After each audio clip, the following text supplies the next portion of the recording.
가겠습니다.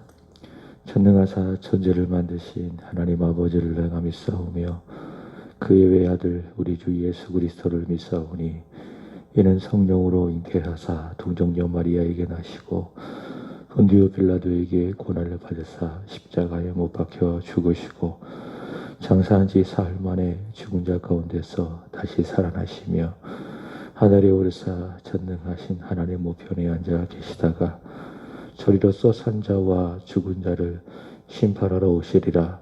성령을 믿사오며 거룩한 공회와 성도가 서로 교통하는 것과 죄를 사하여 주시는 것과 몸이 다시 사는 것과 영원히 사는 것을 믿사옵나이다. 아멘. 찬송가 445장입니다. 445장.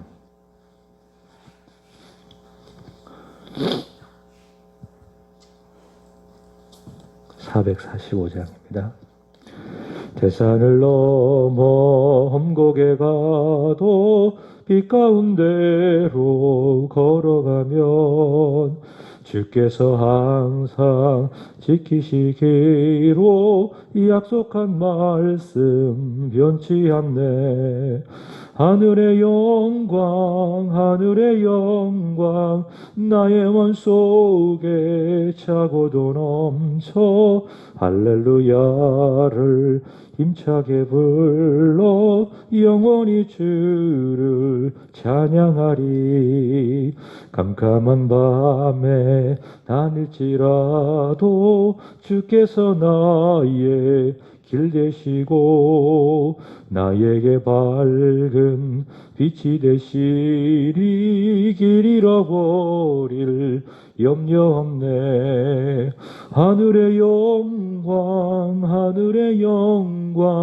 나의 맘속에 차고도 넘쳐 할렐루야를 힘차게 불러 영원히 주를 찬양하리.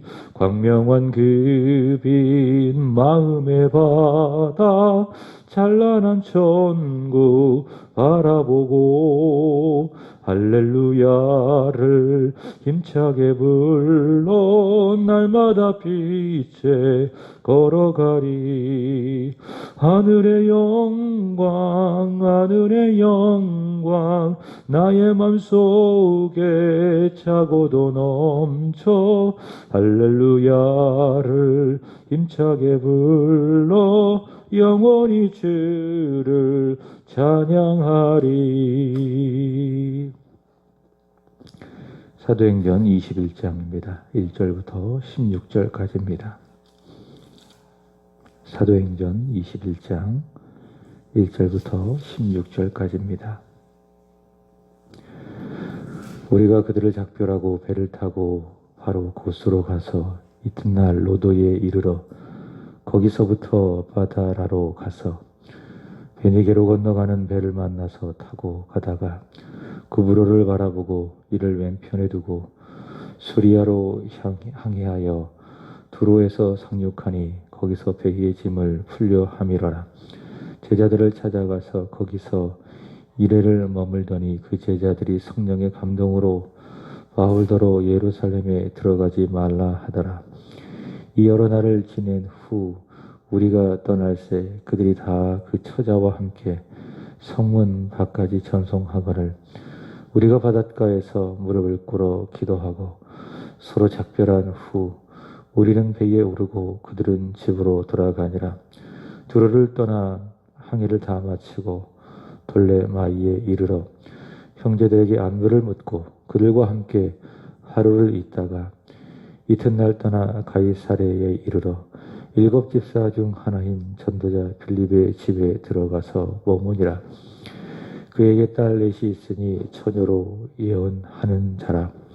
여러 날 머물러 있더니 아가보라 하는 한 선지자가 유대로부터 내려와 우리에게 와서 바울의 띠를 가져다가 자기의 수족을 잡아내고 말하기를 성령이 말씀하시되 예루살렘에서 유대인들이 이같이 이 띠 임자를 결박하여 이방인의 손에 넘겨주리라 하거늘 우리가 그 말을 듣고 그곳 사람들과 더불어 바울에게 예루살렘으로 올라가지 말라고 하니 바울이 대답하되 여러분이 어찌하여 울어 내 마음을 상하게 하느냐.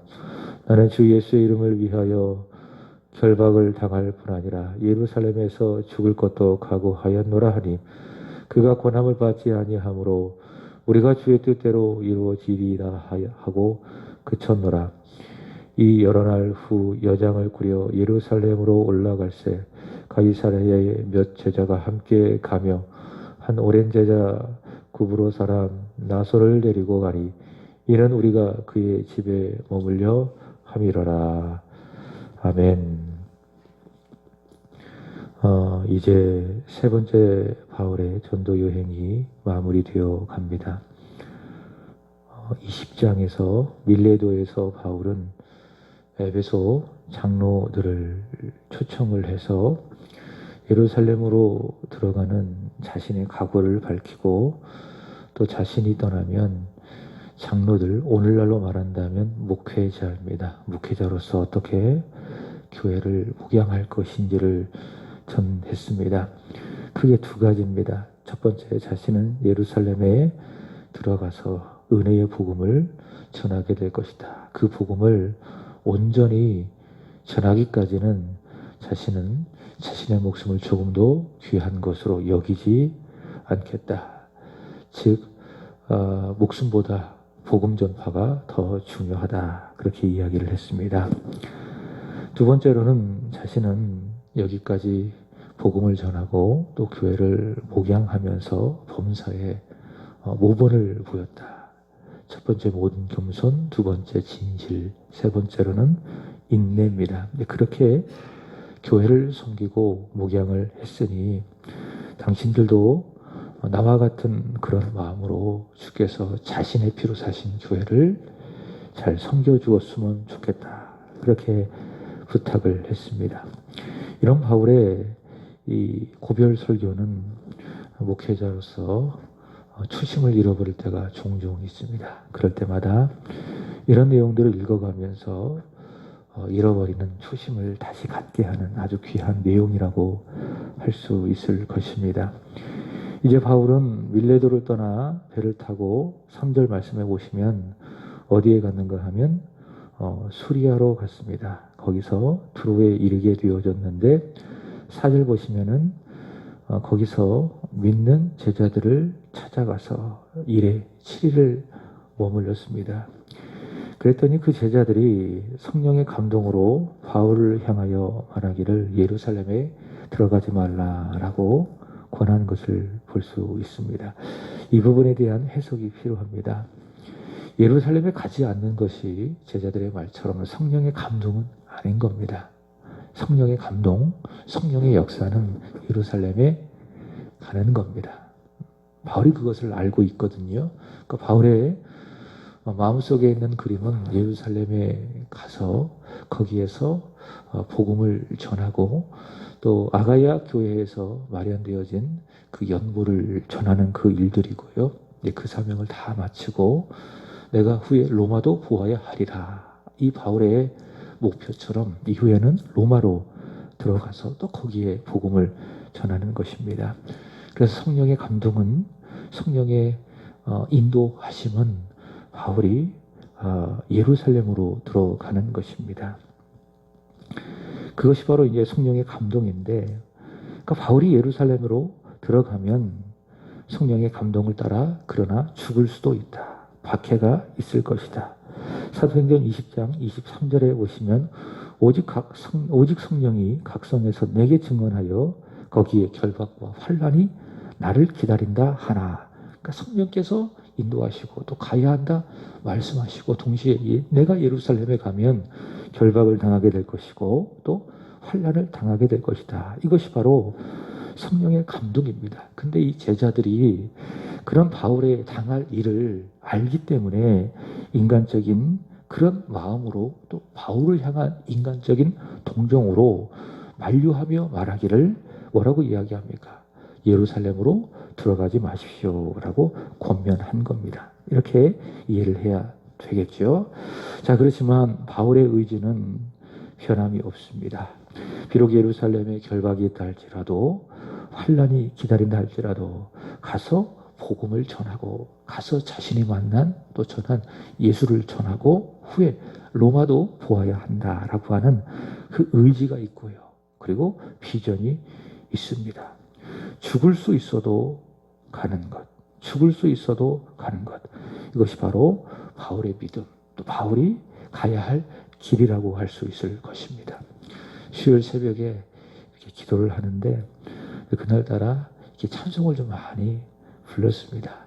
어떤 때는 기도가 막혀서 잘 되지 않을 때가 있습니다. 이제 그럴 때에는 그냥 하나님 앞에 서 있는 거예요.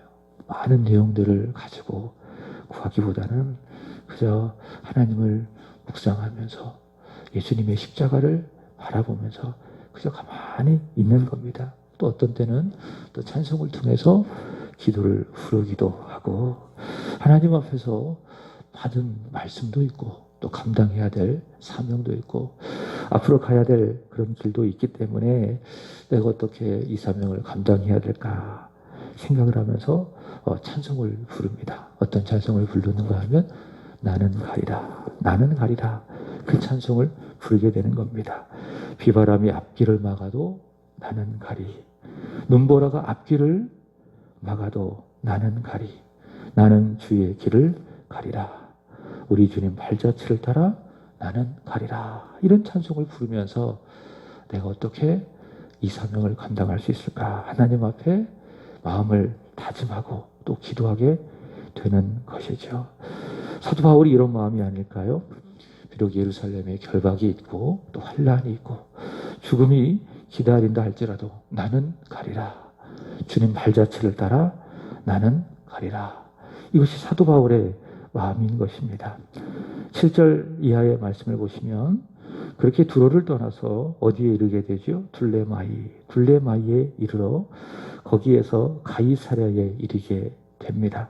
이 가이사랴는 아주 유명한 그런 도시이죠. 마태복음 16장 16절을 보시면 주님께서 베드로와 그리고 제자들에게 사람들이 나를 누구라고 하느냐 그렇게 물으셨을 때에 베드로가 유명한 신앙 고백을 합니다.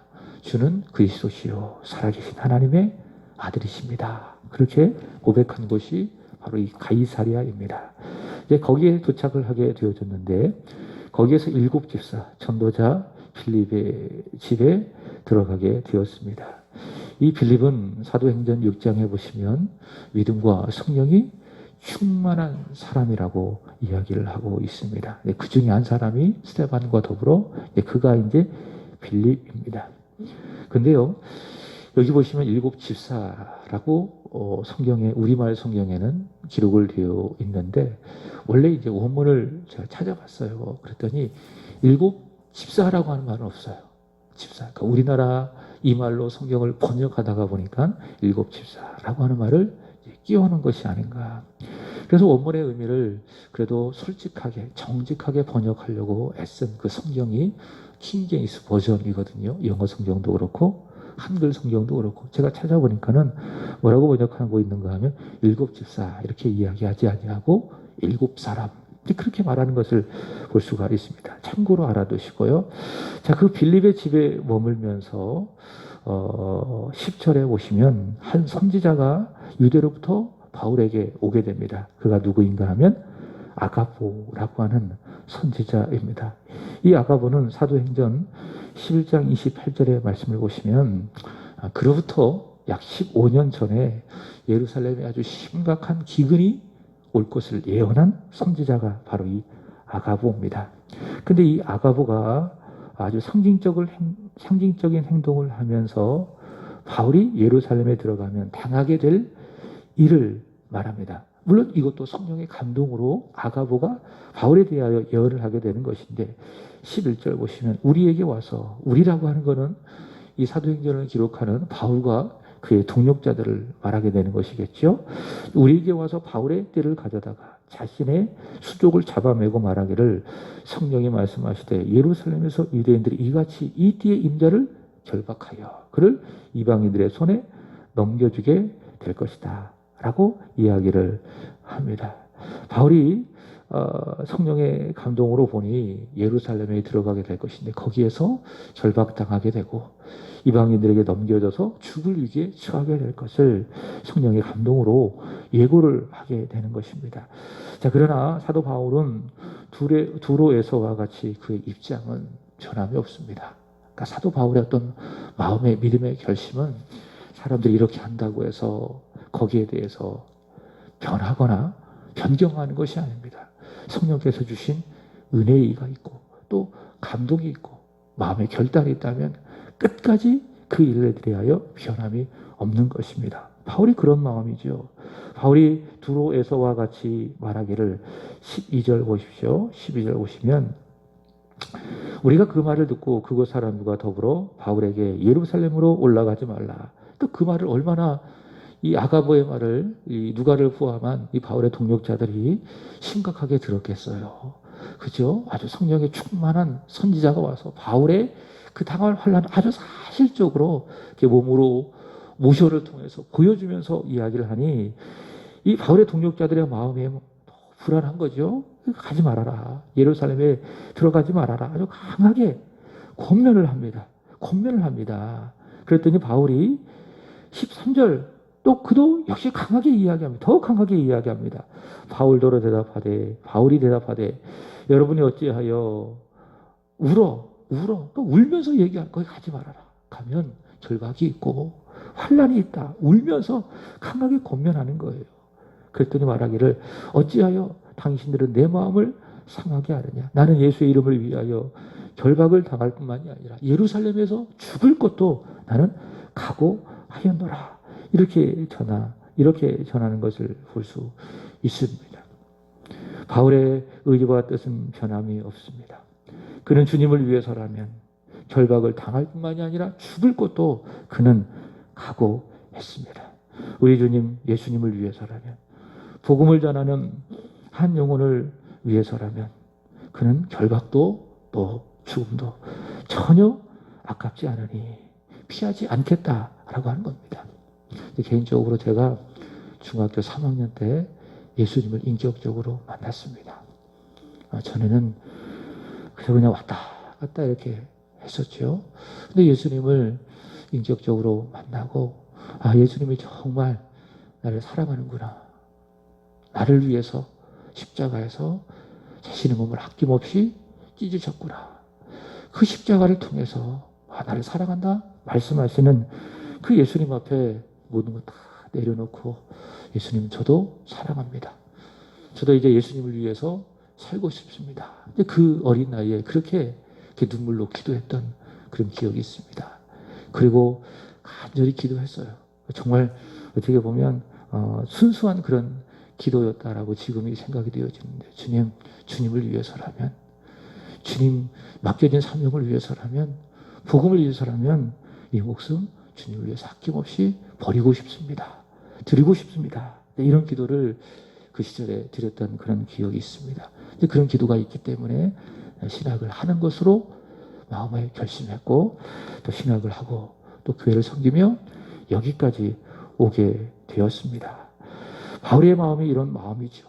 복음을 위해서라면 우리 주 예수님을 위해서라면 주님이 가장 기뻐하시는 한 영혼의 구원을 위해서라면 나는 어떤 결박도 그리고 어떤 죽음도 아깝지 않으니 나는 결코 피하지 않겠다. 이 한 목숨 버려 우리 주님을 전할 수 있다면 한 영혼을 구원할 수 있다면 나는 기꺼이 이 목숨을 초계처럼 버리겠다. 이것이 바로 바울이 울면서 만류하는 그 동역자들을 향한 바울의 간절한 마음인 것입니다. 이것이 믿음입니다. 바울은 이런 것을 볼 때에 믿음이 큰 사람입니다. 이런 바울을 통해서 지금까지도 그랬지만 앞으로도 주님이 일하시고 또 오늘날 수많은 사람들이 그렇게 바울이 목숨을 걸고 복음을 전했던 것 때문에 예수를 믿고 구원을 받았고 또 교회가 세워진 것입니다. 이런 믿음의 결단 그것을 통해서 하나님은 강력하게 역사하사 하나님의 나라를 교회를 세우시고 부흥하게 해 주셨습니다.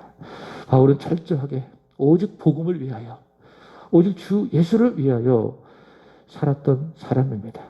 복음과 주 예수를 위해서라면 자신의 생명을 언제든지 버릴 수 있는 그런 진정한 믿음의 사람, 바로 사도 바울인 것이죠. 그래서 사실 복음의 역사 속에서, 교회의 역사 속에서 이만한 사람이 나오기가 힘든 겁니다. 이만한 사람이 나오기가 힘든 겁니다. 오늘날 물론 목회자들이 이런 바울과 같이 쓰임받기를 원합니다. 바울의 믿음을 갖기를 원합니다. 근데 그렇게 이제 기도도 하고 또 전하지만은 사실 따라갈 수도 없어요. 너무 높은 산이에요. 이런 사도 바울의 이런 복음에 대한 열정, 대단한 사람이죠. 초대교회 교부 터툴리아는 이렇게 이야기를 했습니다. 당신이 그리스도를 위해서 부당한 일을 당하면 그리스도가 갚아주실 것이다. 그리스도를 위해서 슬픔을 당하면 그리스도께서 위로하신다. 그리스도를 위해서 병을 견디면 그리스도는 의사가 되어 주신다. 그리스도를 위해서 손해를 견디면 그리스도께서 회복시켜 주신다. 그리스도를 위해서 고통을 견디면 그리스도께서 소생케 해 주신다. 이렇게 이야기를 했습니다. 그리스도를 위한, 그의 복음을 위한 고난, 각오, 여러분 그것은 손해가 아닙니다. 버린 만큼, 아니 그 이상으로 채워주시고 갚아주시겠다라고 하는 것이 그리스도의 셈법, 하나님의 셈법. 마태복음 6장 33절의 말씀처럼 너희는 먼저 그의 나라와 그의 의를 구하라. 그리하면 이 모든 것을 너희에게 더하여 주시리라. 이것이 무엇입니까? 그리스도를 위해서. 오늘 바울처럼 목숨을 아낌없이 버리겠다. 그리스도를 위해서 좁은 길, 고난의 길을 기꺼이 걸어가겠다라고 결단하는 사람을 향한 하나님의 셈법입니다. 14절 말씀을 보시면 제자들이 바울이 고난을 받지 아니하므로 뭐라고 이야기합니까? 우리가 주의 뜻대로 이루어지리이다. 바울의 이런 결연한 말에 그들이 마지막으로 남기는 말, 주의 뜻대로 이루어지기를 원합니다. 눈물을 그치고 바울을 응원해 주었다라고 하는 겁니다. 주의 뜻대로 이루어지리라. 거기에 기꺼이 순종할 수 있도록 우리가 돕고 기도하겠습니다. 이것이 마지막 제자들이 바울을 향해 던진 말입니다. 기도하겠습니다. 하나님 아버지, 결박과 환난이 보이나 그것이 주 예수와 복음을 위한 일임을 더 크게 보기에 바울은 그 고난이 있다 할지라도, 결박과 죽음이 있다 할지라도 그 불구덩이로 기꺼이 들어가겠다고 합니다. 이런 바울의 믿음과 믿음의 결연한 각오, 우리가 따라갈 수 없지만 그래도 성령으로 우리에게 주시고, 하나님 그리스도를 위해서라면 우리의 목숨까지도, 우리의 생명까지도 기꺼이, 그리고 기쁨으로, 그리고 기쁘게 포기할 수 있도록 은혜를 더해 주시기를 원합니다. 하나님, 오늘은 오구역을 위하여 기도드립니다. 우리 담임 목사님, 사모님, 그리고 이정열 권사님, 이종태 목사님, 기련숙 사모님, 길호연, 손영섬 집사님, 이기쁨, 이은총, 박형건, 공소영 집사님, 박하랑, 우리 김영숙 성도님, 그리고 최영재, 이승희 부부, 윤준수, 양금래, 일본에서 복음 전하시는 선교사님, 그의 자녀 윤예림, 윤재준 기억해 주시기를 원합니다. 오늘 말씀처럼 주 예수를 위하여, 주 예수의 복음을 위하여 기꺼이, 그리고 전심으로 아낌없이 생명까지 드릴 수 있는 믿음의 지체들이 되게 하여 주옵소서. 특별히 연로하신 이정열 권사님, 하루하루 우리 주님의 손이, 우리 권사님의 손을 굳게 붙잡아 주시고 매일매일 우리 주님과 에녹과 같이 동행하는 천국의 삶을 살게 하여 주시고, 하나님이 정하신 날 편안하게 천국으로 들려 올라가는 축복이 있게 하여 주시옵소서. 별이 몸이 연약하신 기로현, 손영성 우리 집사님 부부, 오늘도 기억해 주시기를 원합니다. 손을 잡아주시고 일으켜 주시고, 우리 예수님 십자가에서 흘리신 보혈의 피로 연약한 부분을 덮어 주시사 온전케 되고 새롭게 되고 회복되어지는 은혜가 있게 하여 주옵소서. 일본에서 복음을 전하시는 우리 윤준수 선교사님 부부, 어디 있든지 무엇을 하든지 여호와 하나님께서 구름 기둥으로 불 기둥으로 만나와 매출하기로 인도하시고 채워주셔서 오늘도 한 영혼 구원을 위하여 귀하게 쓰임받는 복된 사역이 되게 하여 주옵소서. 우리 제한교회가 우리 선교사님 부부에게 큰 위로가 되게 하시고 든든한 후원이 되게 하여 주옵소서. 오늘도 하나님 앞에 기도하시는 한 분 한 분 심령 가운데에 성령으로 기름을 부어주셔서 가장 합당한 주님이 기뻐하시는 기도의 제목으로 주님 앞에 나가 간절히 기도할 때에 주님 들으시고 응답해 주시기를 원합니다. 오늘 밤 금요 기도회로 모이기를 원합니다. 우리 사랑하는 성도들 모이기에 힘쓰게 하여 주시고, 비록 코로나 바이러스 확산으로 우리의 마음이 불안하지만은 주님께 맡겨드리며 힘써 모여 힘써 찬양하며 힘써 기도하며 은혜 받는 새롭게 믿음 안에서 회복되는 복된 시간이 되게 하여 주시옵소서. 구주 예수님의 이름으로 기도합나이다. 아멘. 하늘에 계신 우리 아버지여, 이름이 거룩히 여김을 받으시오며 나라에 임하옵시며 뜻이 하늘에서 이루어진 것 같이 땅에서도 이루어지리라. 오늘날 우리에게 일용할 양식을 주옵시고, 우리가 우리에게 죄 지은 자를 사하여 준 것 같이 우리의 죄를 사하여 주옵시고, 우리를 시험에 들게 하지 마옵시고 다만 악에서 구하옵소서. 되게 나라와 권세와 영광이 아버지께 영원히 있사옵나이다. 아멘.